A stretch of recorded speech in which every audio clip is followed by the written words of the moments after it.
आज के इस लीगल वीडियो के टॉपिक में हम भारतीय भागीदारी अधिनियम 1932 के अंतर्गत आने वाले प्रारंभिक चीज़ों का अध्ययन करेंगे। प्रारंभिक भागीदारी से संबंधित नियम पहले भारतीय संविधान अधिनियम 1872 के अध्याय 11 धारा 239 से धारा 266 के रूप में थे। नंबर 2, इनको वहां से निरसित कर दिया गया और सन 1932 में एक नया अधिनियम बनाया गया। इस अधिनियम को भारतीय भागीदारी अधिनियम 1932 की संज्ञा दी गई। यह अधिनियम 1 अक्टूबर सन 1932 से परिवर्तित है और इसकी धारा 69 को 1 अक्टूबर 1933 में परिवर्तित किया गया है। प्रारंभ में इसमें 74 धाराएं और 2 अनुसूचियां थीं, किंतु वर्तमान में धारा 73 और अनुसूची 2 को निरसित कर दिया गया है। परिभाषा देख लेते हैं। भारतीय भागीदारी अधिनियम की 1932 धारा 2 में इससे संबंधित परिभाषा दी गई है, जो इस प्रकार है। नंबर 1, फर्म का कार्य। किसी ऐसे कृत्य या लोक को कर्म या कार्य कहा जाता है जो भारतीय भागीदारी द्वारा या उनके अभिकर्ताओं द्वारा किया जाता है तथा जिसमें ऐसे अधिकार की उत्पत्ति होती है जो फर्म के लिए प्रयोज्य होता है या फर्म के विरुद्ध प्रयोज्य होता है।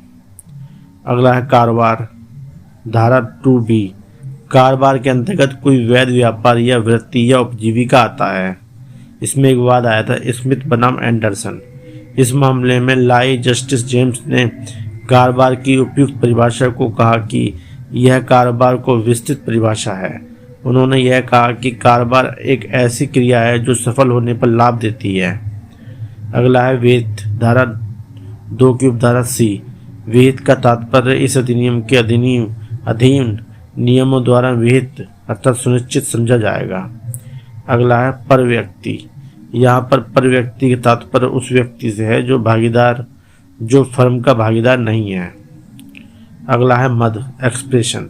जो मद भारतीय भागीदारी अधिनियम में प्रयुक्त तो है किंतु परिभाषित नहीं है, उनका यहाँ पर भी वही अर्थ लगाया जाएगा जो भारतीय संविधान अधिनियम में है, किंतु आवश्यक यह है कि वह मद भारतीय संविधान अधिनियम में से निरसित न कर दिया गया हो।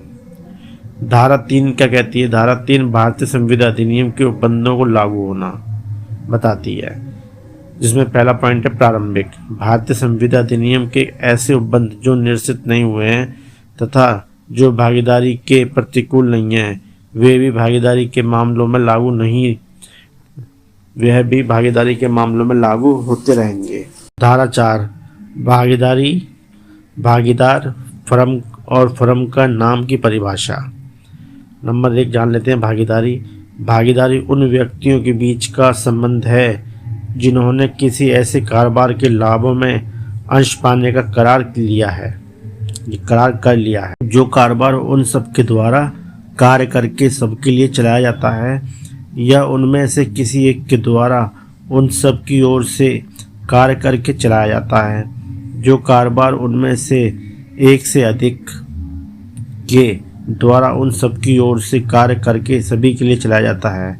नोट, अर्थात यह कहा जा सकता है कि भागीदारी में प्रत्येक भागीदार अपने लिए मालिक होता है और अन्य भागीदार के लिए एजेंट होता है, अर्थात भागीदारी में पारस्परिक अभिकरण होता है। नंबर 2 पॉइंट है भागीदार। वे व्यक्ति जिन्होंने एक दूसरे से भागीदारी कर ली है अकेले वैधिष्ट भागीदार कहलाते हैं। अगला है फर्म। भागीदारों को सामूहिक रूप से फर्म कहा जाता है। अगला पॉइंट है फर्म का नाम। भागीदारी या भागीदार जिस नाम से व्यापार या कारोबार को चलाते हैं उसे फर्म का नाम कहा जाता है, जैसे यूनिट कैंडल्स, होमलाइट माचिस, हल्दीराम आदि। दोस्तों, उम्मीद करता हूँ ये टॉपिक आपको पसंद आया होगा। आपकी सहायता एवं सहूलियत के लिए इस टॉपिक का PDF लिंक वीडियो के नीचे डिस्क्रिप्शन में है। आप चाहे तो वहां से PDF फाइल डाउनलोड कर सकते हैं। साथियों, अगर वीडियो पसंद आया तो लाइक और सब्सक्राइब कीजिए।